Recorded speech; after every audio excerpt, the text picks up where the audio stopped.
In our top story tonight, hundreds of LIAT passengers have been left stranded in Barbados and across the region yet again. It's the result of another round of industrial action by pilots working with the regional carrier. Word is that this morning, LIALPA, the Leeward Islands Airlines Pilots Association, called an emergency meeting to discuss action taken to remove the union's chairman, Captain Carl Burke. The strike led to several disruptions in LIAT's network. Shane Seeley has the story. Scores of LIAT passengers arrived here at the Brantley Adams Airport this morning, some as early as 5:30, only to hear that their flights have been cancelled.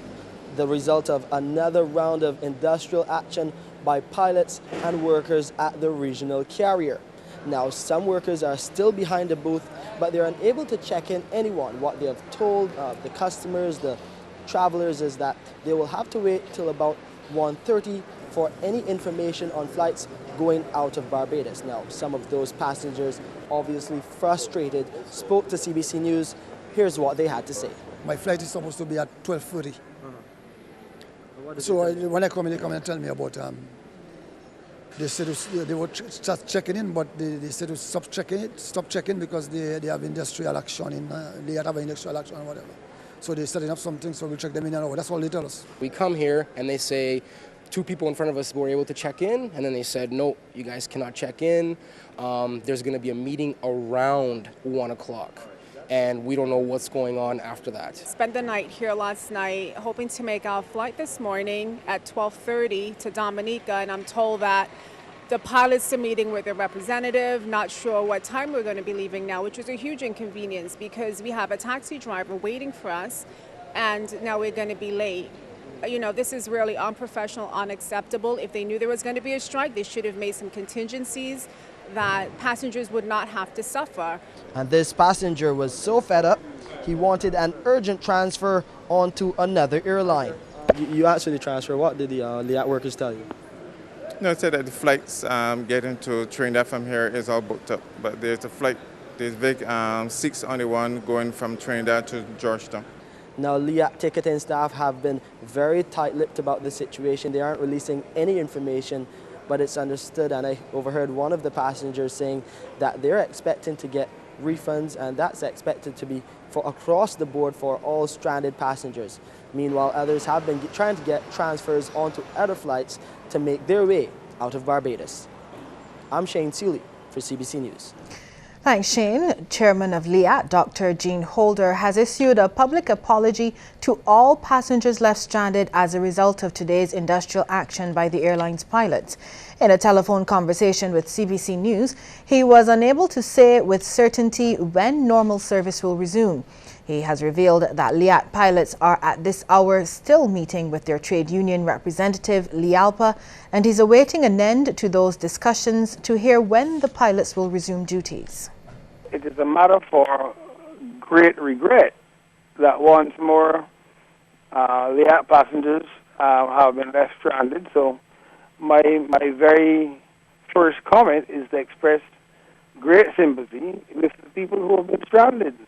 We have been exchanging information with LIALPA, which is the pilots union, about some issues, and I believe that we have made some progress in resolving those issues, and I'm hoping that in the near future we'll be able to make a positive announcement about the resumption of service.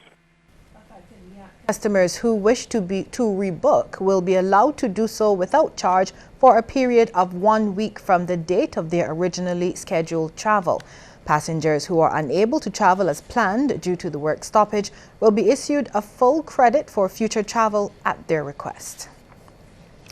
Enough is enough. That's the message being sent by workers in the Land Tax Department who are currently stationed in the old National Insurance building on Fairchild Street. Staff of that department stayed away from their stations this morning, gathering outside of the building. Industrial Relations Officer with the National Union of Public Workers, Wayne Waldron, told the media that the conditions in the building are deplorable and the workers need to be moved immediately. These conditions include leaking roof, acoustic ceiling collapsing, mosquitoes breeding, stench of feces and urine, dusty conditions, evidence of rodents. This is reprehensible. We cannot be serious about workers' plight when we have a safety net at work which speaks to having a safe working environment. And this is a blatant and clear violation of the working conditions. The union is insisting that it cannot be business as usual until these workers are located as a matter of urgency. Mr. Walren says while a set of workers were moved to the new government building at Warrens last year, there has been a delay with the relocation of this group. Now there's also uncertainty about the moving of staff because we are hearing now that because of the Barbados Revenue Authority that there are other logistics in terms of that some may be sent to the Treasury Department and the plan to go to Warrens Complex may have changed because of the pending Barbados Revenue Authority. Now we do not tolerate, we cannot tolerate that these workers' health and safety can be held in abeyance pending a decision on the Revenue Authority and where exactly will put staff. We are insisting as a matter of urgency that staff be relocated to more commodious and satisfactory accommodation. CBC contacted the Office of the Permanent Secretary in the Ministry of Finance, Nancy Headley, for comment on the matter, but was told on 2 separate occasions that she would get back to us. The Barbados Workers' Union has not taken any decision to initiate strike action at the Barbados Water Authority. This from General Secretary Sir Roy Trotman before heading into a meeting with BWA staff at the union's Solidarity House headquarters earlier today. Sir Roy says while strike action is always an option, the union wants to discuss the outstanding issues first. Well, we have a number of things. We are talking about our Medicare scheme. We are talking about increments that were discontinued and that have to be reinstated. We have to discover how soon the management will honor its commitment there. We want to discuss the matter of the ionics program, which the Water Authority has been causing people to believe as being delayed by ourselves, when in fact it's the Water Authority that is delaying that. We have to talk about outstanding conditions of employment, which have been going on in discussions with the Water Authority and the Water Authority's attorneys for several months now, with little progress being made. Police are probing a fire at a derelict building in Pine Garden, St. Michael. 2 tenders from the Probin Street headquarters were dispatched to the scene along with 8 officers under the command of Station Officer Denton Foster. The blaze occurred just before 8:30 this morning. Scores of students from local public and private secondary schools have been visiting this year's International College Fair, which got underway today at the Lloyd Erskine Sandiford Center. According to one of the organizers, Kim Phillips, the fair is now in its 16th year, and students have been showing a keen interest in all of the opportunities available to them, particularly forensic science. One of the popular areas and popular major choices now is criminology and criminal justice, forensic science. I think that the programming on TV has actually influenced that one. I'm sure of that. A lot of persons are still interested in the psychology, the sociology. Engineering is another big one, all different branches of engineering. And we have a very big Canadian representation this year, whether it be for the areas of the math and the engineering and the sociology and the arts. But overall, I will say that the one thing that a lot of kids are interested in is anything dealing with the criminological aspect. Ms. Phillips says areas related to computer studies have also been high on the priority list for students. A lot of them are also asking about the computer science. A lot of them want to find out, and what I like is that they're not just asking about computer science, but they're looking at it from an entrepreneurship standpoint. So if I get this degree, how can I start my own business? How can I not just be another computer scientist? How can I take it to the next level? So they've been asking some very, very good questions, and some of them have been applying on the spot, and some of them are being recruited on the spot. So it's been working very good in all aspects. A St. George man is tonight on the police wanted list. He's Terry Cassius Seal, alias Short Man, 50 years, of Groves, St. George. Seal is reportedly wanted in connection with a serious criminal matter. He is about 5 feet 6 inches in height, medium build, has broad shoulders and is of dark complexion. He also has brown eyes, black and grey hair with a receding hairline. Seal is advised to present himself to the police accompanied by an attorney at law or family member of his choice. Anyone who may know the whereabouts of Terry Cassius Seal is asked to contact the police at emergency telephone number 211 or Crime Stoppers at 1-800-TIPS, that is 1-800-8477. Meanwhile, the second man who was hospitalized following a recent high-speed chase with police has been released from the Queen Elizabeth Hospital and charged with murder and several other offences. Brian O'Neill Small, a 30-year-old resident of Martins Road, Pinelands, St. Michael, has been charged with the murder of Damien Foster, formerly of Campaign Land, Martindales Road, St. Michael.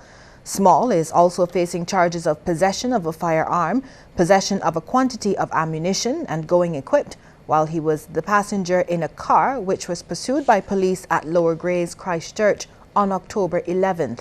Police allege that Small went equipped with a firearm, ski mask, gloves and other items. Another man is already remanded in custody charged with the murder of Damien Foster.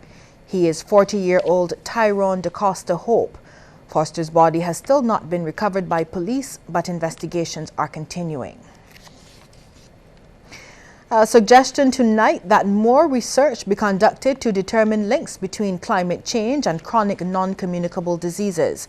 It's coming from Health Minister John Boyce, who was addressing a PAHO WHO Climate Change Human Health Workshop at the Amaryllis Hotel. Mr. Boyce says figures show that between the 1970s and 2004, climate change has caused over 140,000 excess deaths per year and between 2 and 4 billion US dollars per year in direct damage to health. The health minister says studies have also suggested a relationship between changing weather patterns and diabetes mellitus type 2. People with underlying medical conditions such as diabetes are more vulnerable to the adverse health impacts of climate change.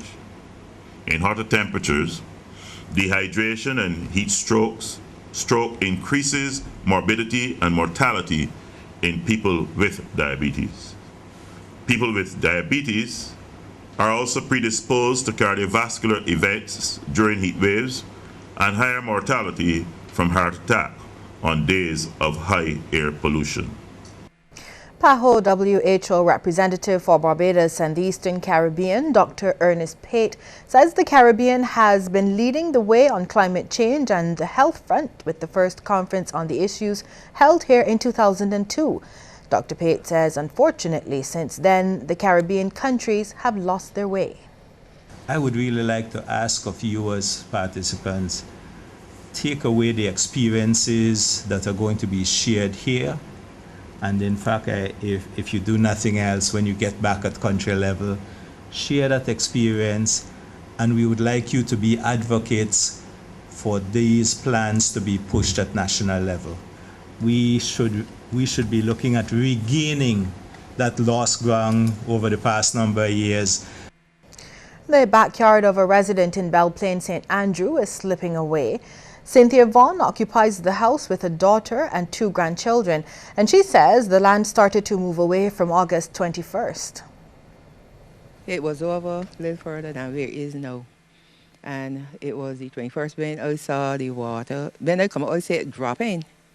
But then after like 2 and 3, 4 days, it's sinking more and it pulling, going down the bank. So I went all about. I can't go no further now. I know what's the turn to. Ms. Vaughan says she woke up last Friday morning and found slippage 4 feet away from her back door. Proud to know is the point here that really got me up now with this here now near to the house. And I really want some help. That is true. Need urgently help. I went to everybody that I know and I'm talking and I mean, ain't nobody come doing nothing. So I don't know where to turn now. Well, when contacted, Chief Agriculture Officer Ralph Farnham told CBC News he, along with officials from the Soil Conservation Unit, visited Ms. Vaughan's home. He says at the time they determined the house was not in imminent danger and provisions are being made to fix the problem. A former educator wants to know why so many young men are opting for energy drinks and drugs simply for the enhancement of their sexual performance. This is the question being asked by Chairman of the Men's Educational Support Association, Ralph Boyce. Speaking at a recent general meeting at MISA headquarters, Mr. Boyce said the number of men who now feel they have to use this stuff to satisfy their partners is alarming. He says no one seems to trust the nutritional benefits of good old ground provisions anymore. Some of the young people are going to drugstores to buy these enhancement drinks, when all they need is some good yam and potato and a good dolphin head steamed down with tomatoes and onions on it. You know, and then there, in fact, whenever you eat that thing, you feel the stimulus right away. As soon as you eat that sort of high level food, you can feel it and you don't need no drugs to make you feel good.